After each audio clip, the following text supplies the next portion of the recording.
New Thought Media Network.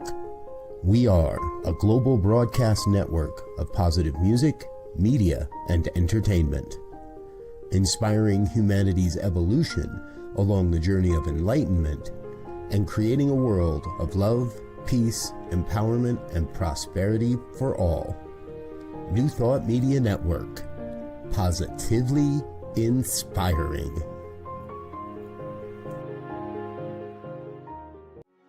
New Thought Media Network is excited to present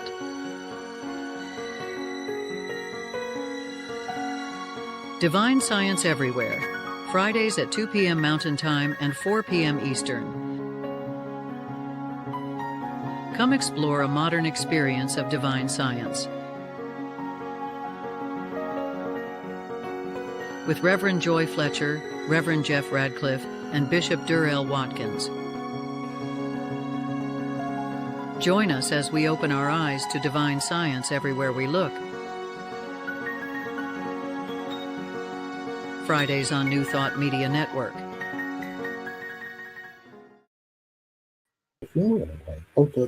Welcome. It looks like we have our auxiliary co-host. Lily wanted to come say hi to everybody. Say Hello, hi. Miss Lily. Hello. Look at him. Well, this is Divine Science Everywhere, and I'm Reverend Joy Fletcher. And we're so happy that you could join us today, all of you. And I am privileged to be the president of Divine Science Ministers Association, a lifetime member of INTA, a member of Divine Science Federation International, as well as Anton. And Reverend Jeff. I'm Reverend Jeff.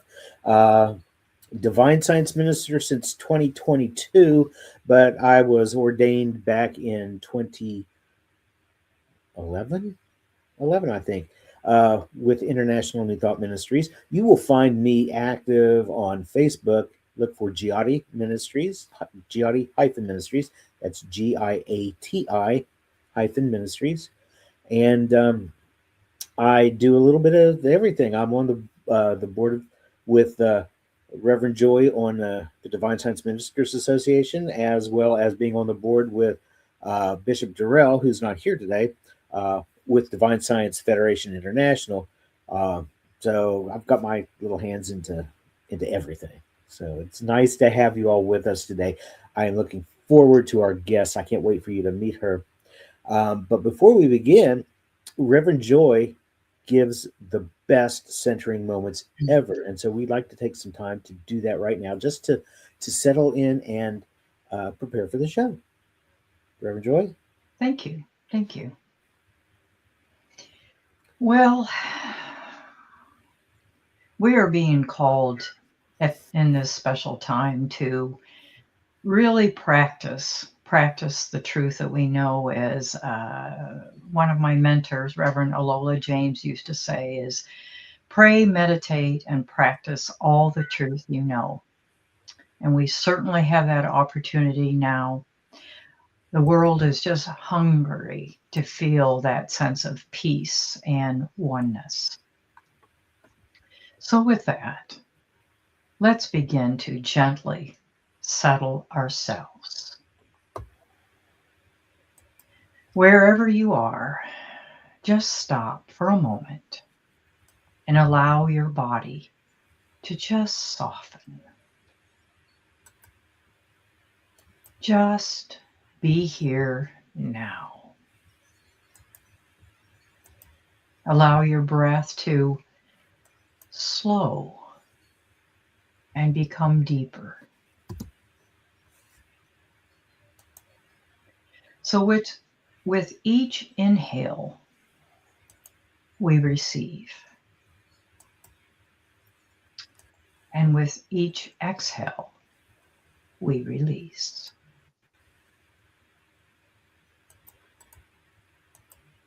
We live and move and have our being in the omnipresence of the divine, of God, of the unnameable. It is in all, through all, as all. within us all. We center in this awareness of this omnipresence, knowing that divine life, divine love, divine peace is here right now. It's never apart from us. The only sense of separation that occurs is in our own mind.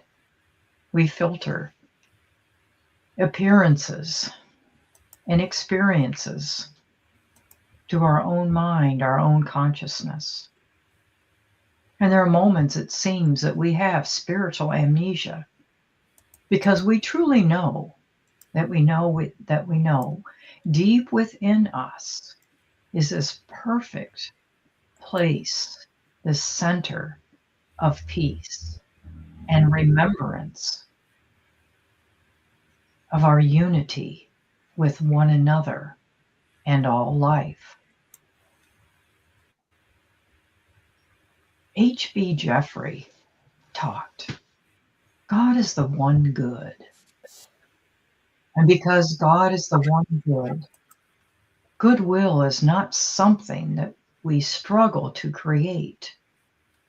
In fact, this is the will of God, to express itself as itself, which is oneness, unity, love, peace, harmony, joy, life.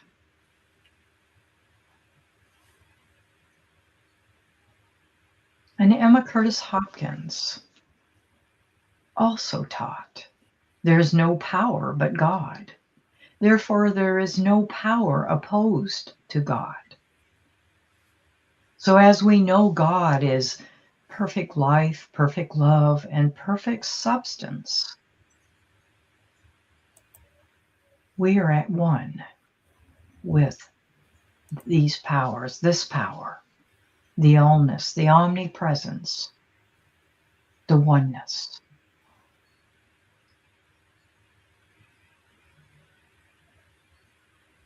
Divine wisdom governs our decisions. Whenever we observe or find ourselves in the midst of turmoil and disappointment, we can shift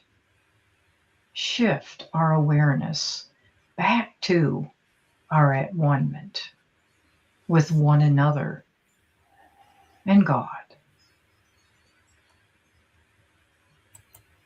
It matters not if it takes a few moments to return to this awareness.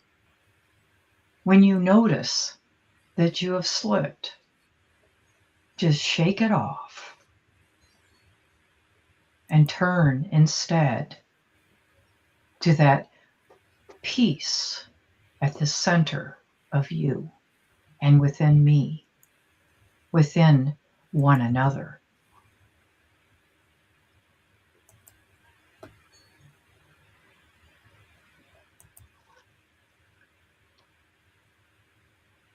This is a time that speaks for the calling of non-violence. It is time to speak up against violence. But first, it must come from within ourselves. We must be at peace. Practice this peace. And we are receiving so many opportunities right now to remember, to practice nonviolence in our words, in our thoughts, in our actions, and instead apply a healthy dose, an unlimited dose of love and peace and faith in the most perfect outcome, faith in divine order.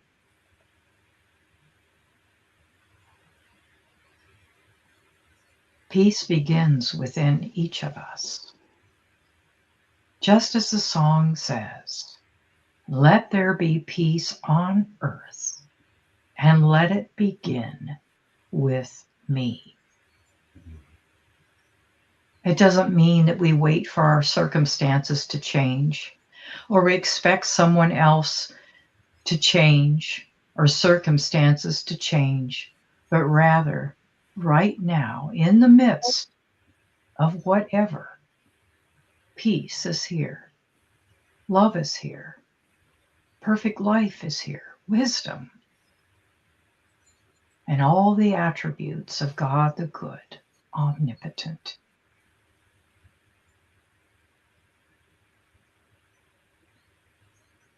This truth is mightier than circumstance, than any appearance of disruption. Good always prevails, always. So as we close this time together, let us remember, vow to take vow within ourselves, to begin right now in this moment, and commit to nonviolence and peace and love. And so it is. And so it is. Thank you, Reverend Joy. You didn't send me out of my body like you did a couple of weeks ago, so that was good. But I do feel that calm centering whenever you bring us into this moment. So thank you for that. We've got luminaries to talk about. That's usually something that Bishop Durrell does, and he's not here, so we're going to pick up his luminaries for today. And I know that we just had a real brief chat about this, but I'm going to let you handle the bulk of it. But we did talk about Martin Luther King last week. This week, that we've got somebody very special to talk about. His birthday was just the other day. The Reverend Dr. Ernest Holmes, who founded the Science of Mind movement, but he was a divine scientist. He was ordained by Agnes Gaylor in Seattle, Washington. I think was that 1917? I don't remember the year. I don't remember the year. He would have been about 30 then. He was born in 1887. But I know that he started writing he had something published in 1919. So I'm kind of thinking that maybe he had gotten his ordination just prior to that. And there's a picture out there on the internet, and if I had a way to show it to you, I would, of him out on the beach in Venice Beach. And one of the people there, besides Nona Brooks, who is Divine Science co-founder, was Agnes Gaylor. And I think that's probably the only picture I've ever seen of her. So there's that. Our very first New Thought luminary is Reverend Dr. Ernest Holmes. And you have others for us as well. I do. H.B. Jeffrey, who I really enjoyed and reading his books, was a devoted student of Melinda Kramer, Emma Curtis Hopkins, and Thomas Troward. And he worked closely with Emma Curtis Hopkins on the teachings of high mysticism, and he later taught classes grounded in her work.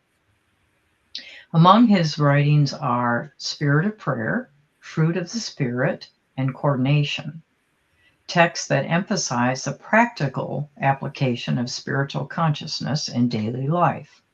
I remember when I was studying at Unity to become a licensed Unity teacher, I wrote a book report about one of his books. And I could, when I read the book, I remember it just felt like the consciousness was coming up from the pages. You know, some authors touch me that way, and it just, I loved it. He taught a foundational divine science truth. God is the one good. Thus, goodwill is the will of God manifest in us. So, I like that. Have you ever read anything by H.B. Jeffrey? I've read bits and pieces. I've never sat down and read an entire book cover to cover because I have got a stack of books about 15 feet tall of to be read, and I've read a little bit in each one of them. I just need to get the discipline to crack open the book and read it from one cover to the other before moving on to the next one. I'm reading books simultaneously, and I have little bookmarks and the one that I'm currently really interested in is this one, and it's Agnes Sanford's The Healing Light. And I did not know anything about Agnes Sanford until a few weeks ago when she was one of our New Thought luminaries that Bishop Durrell talked about. Yes. So, because she was not technically New Thought, but her ideas are so New Thought that we have to claim her. That's right. That's right. That's right. That's a wonderful thing about sharing these different ideas, and hopefully people will be inspired and research and maybe read about some of the things that we bring up. So that's great. That's great. Yes, were you going to say something? No. Okay. And another luminary is Mohandas K. Gandhi. And he was a global teacher of nonviolence and spiritual courage. Through his commitment to nonviolence in thought, word, and action, he helped lead India to independence from Great Britain. His life and teachings are especially remembered during the season for nonviolence, a time of recommitment to peace, compassion, and conscious action. Though Hindu, Gandhi admired the teachings of Jesus and embodied the universal truth that love and nonviolence are spiritual forces capable of transforming the world. When my husband and I attended the Parliament of World Religions a couple of years ago in Chicago, that was a lifetime dream to be able to attend that. We were eating dinner in one of the restaurants, and there was a lady that was seated with two other ladies. They finished the meal, and we were invited to sit with this one lady. And her name is Cindy Lucas. And we discovered that we had a lot in common, and she actually is a producer of documentaries, and she was presenting a documentary about Gandhi's wife called The Accidental Activist, I believe, and it was fascinating. So perhaps we could have her as a guest on our show. I've been thinking about that. She also produced one about Gandhi and other topics, and they've been shown on PBS. So when I think of Gandhi, I think of her. That was nice. Yeah. Yes. And ironically, it will be next week. Will mark the 78th year that he actually left the planet, but he left a legacy, like Martin Luther King that we talked about last week or the other week. He left a legacy that will never ever be forgotten. So yeah, here's to Mr. Gandhi as well. Well, thank you for handling the bulk of the luminaries, Reverend Joy. Sure. We're going to take just a real quick break, and then we're going to come back with our special guest. And I'm so excited to talk to Reverend Maureen Hoyt. So stay tuned. This is Divine Science Everywhere on New Thought Media Network. Please help us say thank you to all of our organizational sponsors, including the Hepperlin Foundation, Affiliated New Thought Network, International New Thought Alliance, Science of Mind Archives and Library Foundation, Center for Spiritual Living Denver, Center for Spiritual Living Midtown, New Thought Philadelphia, Center for Spiritual Living United Life, Sunshine Cathedral, Planned Happiness Institute, Summit Center for Spiritual Living, One Heart Retreats, Universal Joy Center, Unity Kitchener, Unity Spiritual Center Ottawa, Home Center for Spiritual Living, Satya Center, Begin Within Ministries, Center for Spiritual Living North Jersey, Unity of Savannah, and the Center for Spiritual Living Seattle, as well as all of our individual donors. On behalf of New Thought Media Network, thank you, and please like, share, and subscribe. New Thought Media Network, come be you. Come expand your spiritual journey. Join us for Just the Talk, Sundays, 1 p.m. to 6 p.m. Mountain Time. Experience Unity Kitchener and Ottawa. Center for Spiritual Living Midtown, Center for Spiritual Living Denver, Unity of Garden Park, New Thought Philadelphia, the Sunshine Cathedral, Unity of Savannah, and the Home Center for Spiritual Living. Come unleash your spiritual potential with New Thought Media Network. What would Louise say? Join us every Tuesday at 10 a.m. Mountain Time. Hosted by Reverend Martine Bernard. Explore the wisdom of Louise Hay. Brought to you by New Thought Media Network. Dive into Louise's teachings. Experience healing and empowerment. Reverend Martine shares insights. Connect with a contemporary audience. Unlock your potential. Transform your life with love. Embrace positivity and healing. Join our vibrant community. Ready to join us? Let's spread love and wisdom together. Please like, share, and subscribe. Only on New Thought Media Network, positively inspiring.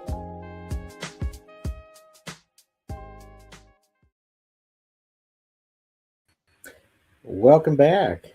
And I am so excited to introduce our guest, Reverend Dr. Maureen Hoyt. And Michael, you need to bring her in. There she is. Yay. Reverend Dr. Maureen Hoyt is an ordained religious science minister. She's got 2 doctorate degrees, a Doctor of Religious Science and a Doctor of Divinity. She has celebrated just last May 32 years in ministry. She served as a practitioner for 36 years and coordinated Creative Thought Magazine. And oh, how I miss Creative Thought Magazine.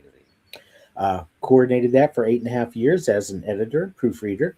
After she tried to retire, and she's not done very well at that, after her pulpit retirement in 2016, she went back to her roots in editing and proofreading. And so she does personal coaching, counseling in a mentor capacity. She teaches science and mind classes.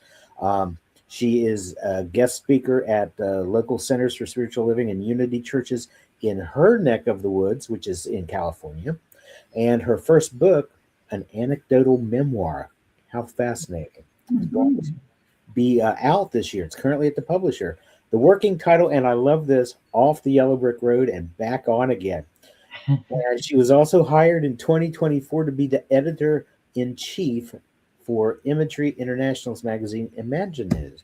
So, like I said, you tried to retire. You failed miserably at that. But I'm so happy because you are giving such wonderful service to the world. So thank you for retirement.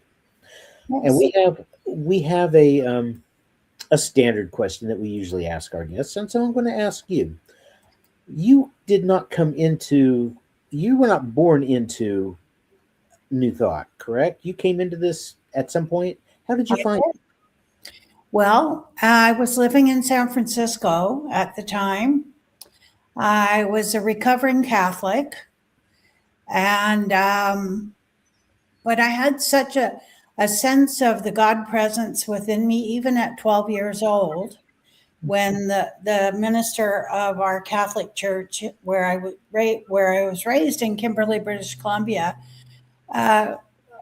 questioned me about having a conversation with God, and was very adamant that I couldn't speak directly to God, that I needed an intercessor. 12 years old, I said, okay, that's not the God that I know, because that God is within me. And I had that sense of it. So fast forward to 1968, my friend dragged me kicking and screaming to hear Neville Goddard at the Masonic Temple Awesome. on California Street, way at the top of California Street, next to the Fairmont Hotel, or close to the Fairmont Hotel.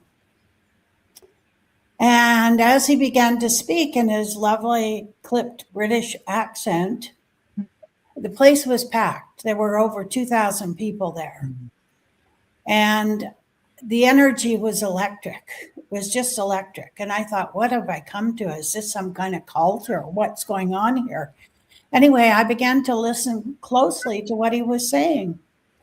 And in the process, discovered that he was talking about all the things that I already felt, already that I knew intrinsically.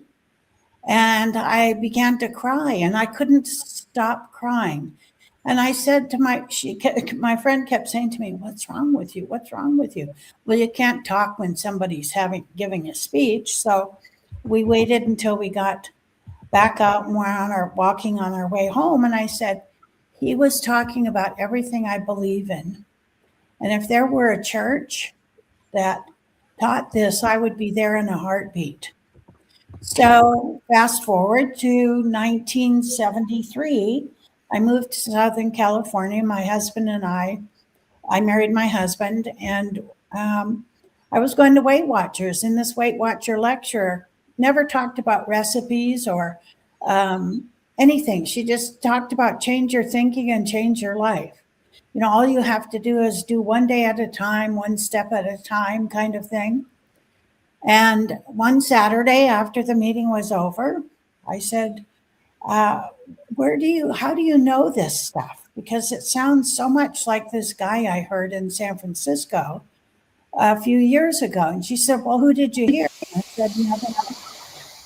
And she went, oh my God, like that. And she said, you want to come to church? Or first she said, are you churched?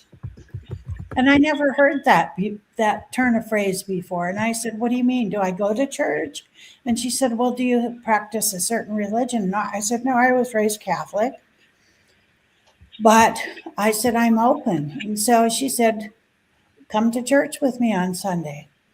And my kid's dad said, you take your own car. You're not going, if you have to escape, then you should have your own car with you. So, well, I didn't escape, because that Sunday, William Hornaday was at the pulpit, and the 150-person choir at Founders, directed by Dr. McNeil, was there with this color gowns with the red accents, and I knew I had found my home. I knew I found my home. And so that was the beginning of my journey with the science of mind. That is so awesome. Now, I grew up in West Virginia, and there was no New Thought anywhere around. And I discovered it in the let me go back just a little bit. I did know of Unity because when I was a kid growing up in the late 60s and into the 70s, Unity had a television feature called, The Daily Word. It was just a little 30-second with celebrities reading the Daily Word. And that's, and my grandmother always had the Daily Word in the house. Fast forward, got into a Unity study group that eventually collapsed. But there was no really any New Thought anything. So that's why I treasure my friendships with the ministers of Unity and Science of Mind and Divine Science, because you all got to meet people that I had no idea, that I came into late in life to discover. You mentioned William Hornaday. You got to see Neville Goddard. I was always so fascinated by our late colleague, Reverend J. Scott Neal, because he knew everybody. And so it's just awesome to be 6 degrees or 3 degrees or 2 degrees away from some of these people that I've read their books and heard about them, but never got a chance to meet. So how cool is that? It is very, very cool. Yes. I was blessed to visit Founders Church at one point, and struck how beautiful it is and the consciousness. Yes, So, it is beautiful. And speaking of Founders, once I became a minister, I would trek down to Founders every Tuesday morning to take classes with Arthur Chang, because he taught both the Old Testament and the New Testament. And raised a Catholic, the Bible wasn't a pivotal book that we used as Catholics. We had our own catechism. It was very, let's see, it was very confined in it's just the Ten Commandments and that's it kind of thing. Anyway, Arthur taught, Dr. Arthur Chang. There were 40 people in the class on any given Tuesday morning. That's how big an audience he drew. And we would go into class with Bob Marley on the radio that he had on his CD player that he brought with him. And so it set the tone for the class. There was an opening treatment, and he began to teach. And everything I know about the Bible, I learned from him. Mm-hmm. Well, him and maybe Rocco Errico and maybe a few others. John Shelby Spong for sure. So I think one of the beauties of being in this teaching is that we never stop learning. We are always, going for that next book, the definitive book. Mm-hmm. I just bought the new revised edition of the Biology of Belief by Bruce Lipton. And he was our keynote speaker at Asilomar a few years ago. And he stopped mid-talk in the middle of the stage because you could hear a pin drop in the room. And he said, I am preaching to the choir. He said, what I wrote in this book, you people already know. That was right. So I got the revised edition to see what else he put in the book for this new reprint. We never stopped learning. Isn't that true? Yes. That is true. That's right. And like I said earlier, when I was coming up into my spirituality in West Virginia, I depended on what I could find online. Mm-hmm. And one of the first things I found online was Dennis Merritt Jones had a talk show, and you were one of his guests. Yeah, he was my ministerial teacher. Mm-hmm. Yeah. And so that's how I first got to know of you. Yeah. And I went looking online for anything I could find. Maureen Hoyt. I couldn't. There's not a lot out there. We need to get some more content out there. There is now. My son said to me, I don't know, maybe 3 or 4 months ago, he said, Mom, have you ever Googled yourself? I said, no, why would I do that? And he said, you should see how the hits you get on Google. And I thought, well, isn't that interesting? Mm-hmm. I'm a legend in my own mind, I guess. I don't know. Well, it is all mind. It is all mine. Yes, it is. One of the very first things after I saw you and Dennis talking, and Dennis just turned out to be a very good friend as well. So, there's again that 6 degrees of separation. But there was a talk you gave at Asilomar. I guess you had knee surgery. Yes. But you came out on a crutch, and I was here. I've needed to. Let me rephrase that. I have used a cane for several years. It's part of the necessity of me. I always kind of sort of beat myself up on, well, if you were a better New Thought student, you could heal yourself and you wouldn't need this cane anymore. And then here comes Maureen Hoyt out on the stage with a cane. And I thought, well, if Dr. Maureen can do it, so can I. Yeah. And you made it okay for me to not be ashamed to be using that cane. Yeah. Thank you for that. Yeah. And sometimes that's the healing too.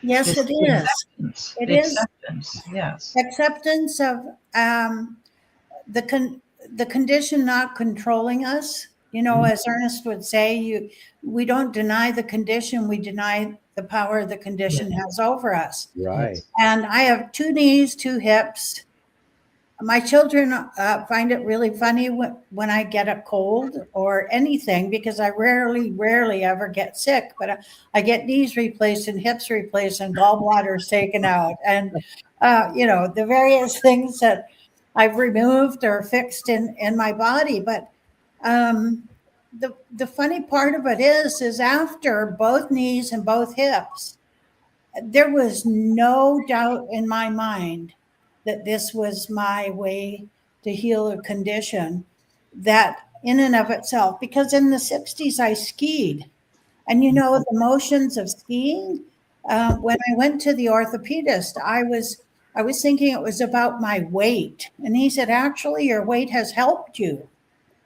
go through this for a longer time than you would have if you were really skinny. You would have gone in and had this fixed a long time ago. But what he said was, it just depends on the activity. He told me to come here, and there was a woman walking down the hallway at the doctor's office. Tiny woman. She was a tennis player. She had both her knees replaced and hips replaced. And he said, it's the motion that you use to ski that probably, we're not intended to either walk like that or play like that. So that was very real. He was a good doctor. I like that man. I like that man a lot.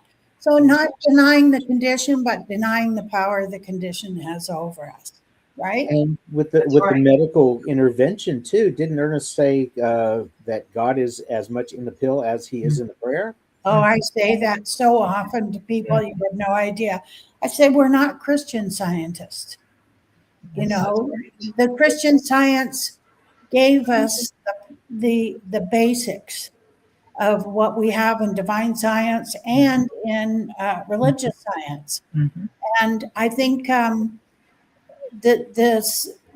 Ernest Holmes, the Melinda Kramers, the Nona Brooks, the Fillmores, they all realized that not everybody needs to be a Christian scientist. We need to avail ourselves of the healing process. And then when we had 5 deaths at the Granada Hills Center for Spiritual Living between Christmas and New Year's. And when I said to my writing class, because they were sad that a couple of the people that they knew had passed away, and I said, for those people, the ultimate healing is death. Mm-hmm. And I said, that may sound harsh at some level, but really, I had to get that during the AIDS crisis. Sure. Because my dad passed away from AIDS from a tainted blood transfusion that he got. They didn't filter the blood in 1989, or no, when was it? 87 when he first contracted AIDS. So I had a greater sense of, that there wasn't medication for those HIV positive people. And ultimately, they moved on to the next expression, their next journey in consciousness. Mm-hmm. Yeah. Now, Reverend Joy and I both share a background in end-of-life care. Yes. Working doulas. And I remember one of the people that I worked with who was actively dying. She was in the dying process. She was probably several hours away from it. And her daughter was in the hospital, and the lady stopped breathing. She was a do not resuscitate, and she died. Mm-hmm. And her daughter went screaming into the hallway for people to come help her, to bring her mother back. And later on, I was talking to her. I let her have her emotional moment and just was there, for her. Later on, she said, I wanted her healed. And I said, is it possible that this is the way she got that healing? She's home wherever she is now. She's not suffering. She's not in pain. This, I think, was her ultimate healing. Yeah. And that stopped her. And she goes, I'm so ashamed and embarrassed at how I acted. And I said, don't be. You were in your emotions, and it's okay. But yeah. So when it comes to our conditions, acknowledge them, like you said, yes, but we deny that they have any power over us because we can't overcome in one way, shape, or form. Yeah, for sure. And death is not failure. Sometimes people feel Oh, that, and especially in the medical community, they're taught that way. And then some families, they believe that because of their religious beliefs. And yet, I hear people tell me stories as a bereavement coordinator. Tell me stories about they really struggled to see their loved one decline. They wanted them to get better. But as time went on, they recognized once they died that it was a gift. yes. And I've heard people say, please don't misunderstand me, but actually I'm at peace because they're no longer suffering or struggling, or they didn't have the quality of life that they wanted. Yes. And so I was able to let go. And I think that's beautiful. It's beautiful to have that awareness and to understand, you know. It's it's interesting, depending on how a person was raised and what religion they were raised. Mm. Sometimes being at the bedside of someone when they're dying, and when my older sister passed away, she had a Catholic service. She hadn't been in a Catholic church for probably 20 years at that point. Mm. And both my sister Donna is a unity minister. Mm. And so we went to Canada for my sister's memorial service, and the priest did their thing, and it was a high mass and all the rest of that. And at the end, my sister Donna and I got up there because there was like a pall hanging over the room. And my sister had lung cancer, and she actually died December 31st at 11:30 Canada time, 1994. She didn't take that body into the next year. She was, and she had called me a couple of days before, and she said, "You have to let me go. You're the one that's holding me here." And I said, "Okay." I said, "As much as I don't want to do that, I'm letting you go." Well, to make a long story short, Donna and I got up after the priest did their whole thing, and we had the whole church just cracking up because we told stories about our sister and her personality. And she had 3 walking partners that she went every morning with, and they would always finish their walk by stopping at this restaurant and having breakfast. My sister was losing weight, and they were gaining weight from having pancakes and bacon and eggs and all the rest of it. And they were always so angry at her until she was diagnosed with cancer. Which was why she could eat anything she wanted. She didn't know she had cancer. And at that time, after reading Love, Medicine, and Miracles, the book. Joan Borisenko, right? Yeah, No, Bernie Siegel. Bernie Siegel. Okay. Yeah. Bernie Siegel. He said in there that many people do not exhibit any of the symptoms of cancer until they're diagnosed. Until they're told they have cancer. And my sister just had a cold.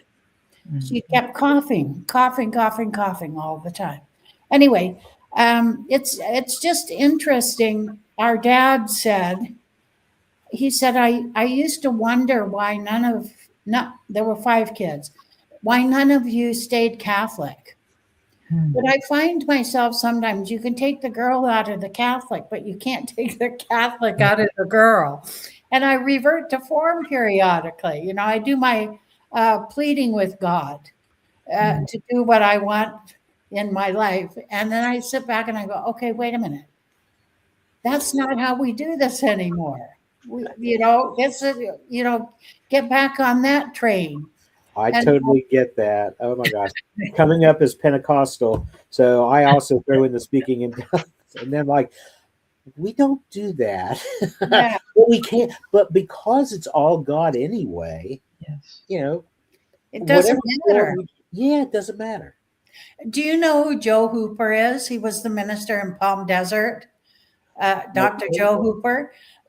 One of my dearest and most wonderful friends. He talked to us he came back to give a talk on a Sunday, and I was listening. Oh no, he was when we had the practitioner symposium at Palm Desert. He talked about how he had gone to a hospital for someone in his congregation who was having an operation, and he was walking down the hallway, and he had his minister stole on, and he had his badge on, and this woman dragged him in the room. You've got to pray. You've got to pray over my husband. It seems like he feels like he wants to die. And Joe wanted to say, but I'm not that kind of minister. But he actually, he went in, and the Catholic part of him showed up, and they were Catholic, obviously, but he did a spiritual mind treatment, and the woman was absolutely elated by what he had done for them. And Joe said, you may forget, but you don't forget what the needs of the person are. Probably the same goes for you in your hospice or doula work. Religion doesn't come into play. Right. No. It's the spirituality of the event.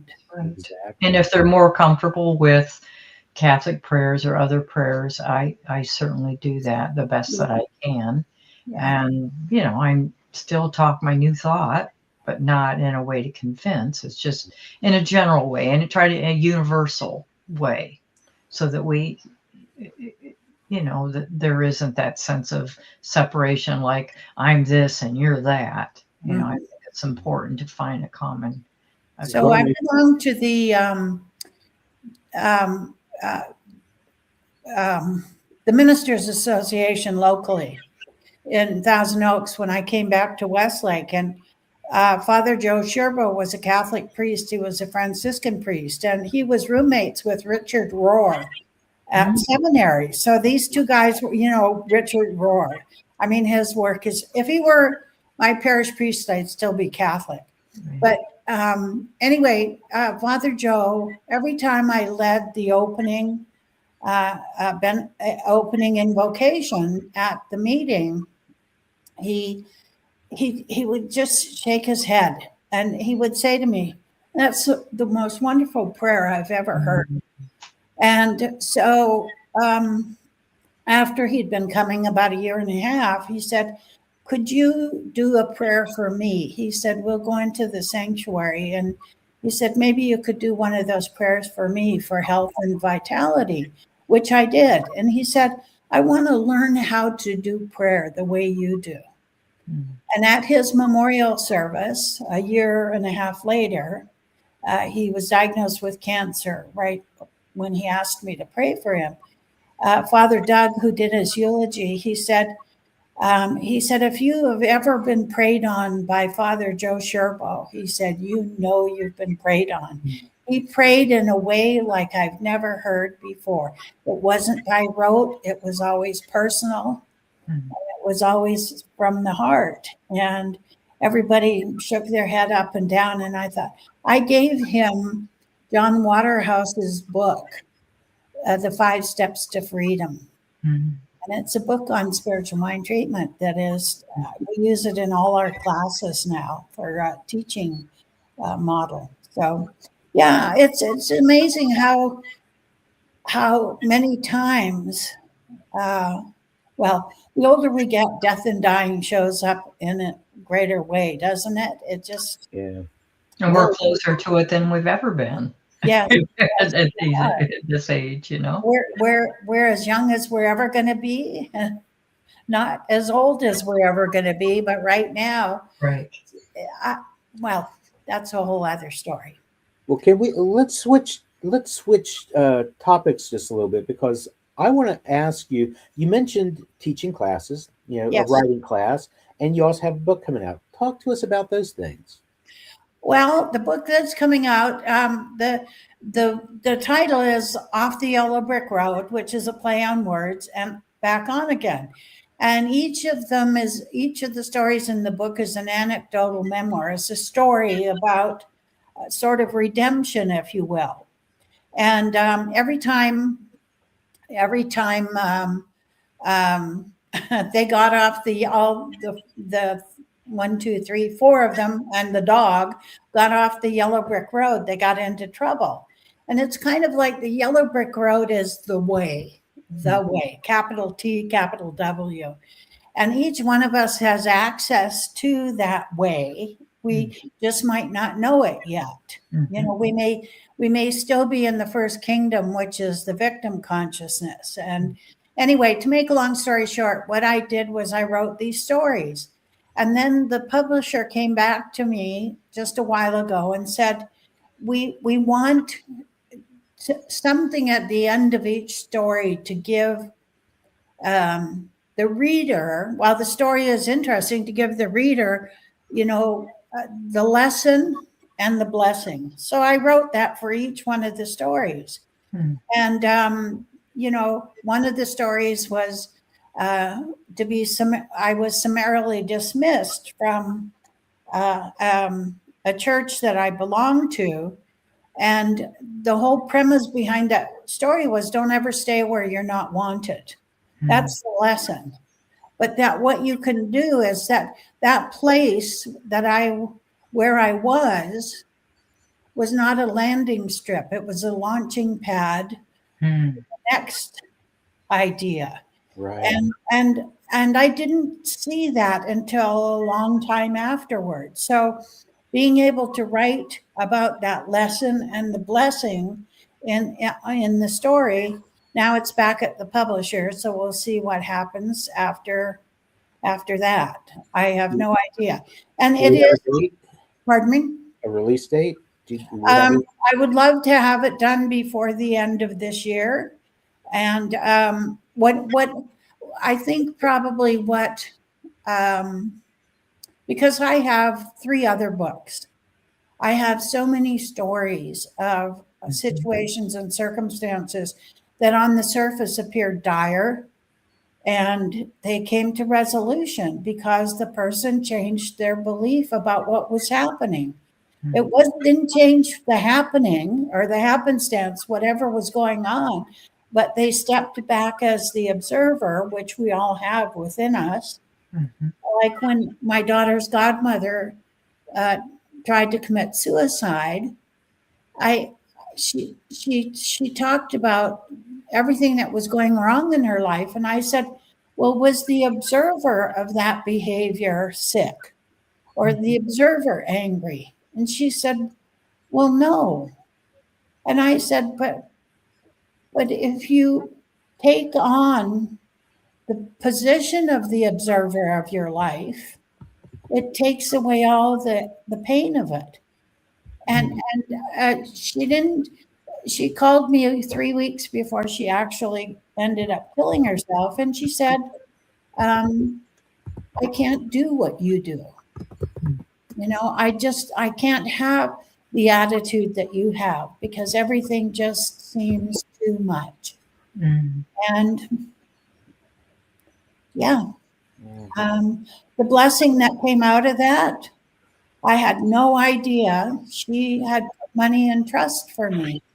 So $42,000 was the deposit I put on my first condo in Granada Hills. And her picture sits over here on my shelf because she was always afraid she'd be a bag lady, but she's not ever going to be a bag lady because she had me and she had this money that she left. Anyway, you've been awesome for us. Yes, thank you so much. And I would love to talk more. Unfortunately, or fortunately, we're near the end of this episode. And thank you so much for sharing your presence and your experiences and lessons. I really appreciate it. And I know that our viewers will too. And we're going to want you back. Pardon? We're going to want you back. Yeah. Well, I'll tell you what.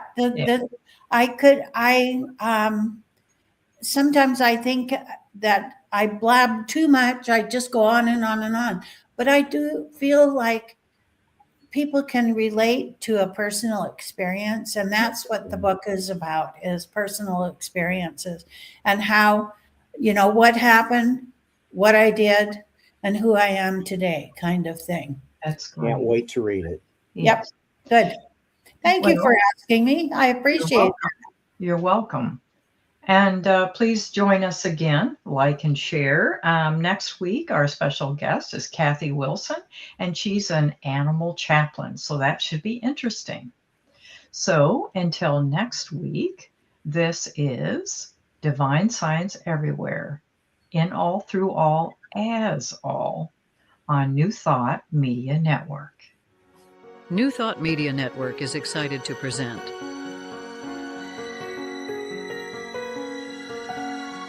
Divine Science Everywhere, Fridays at 2 p.m. Mountain Time and 4 p.m. Eastern. Come explore a modern experience of divine science. With Reverend Joy Fletcher, Reverend Jeff Radcliff, and Bishop Durrell Watkins. Join us as we open our eyes to divine science everywhere we look. Fridays on New Thought Media Network.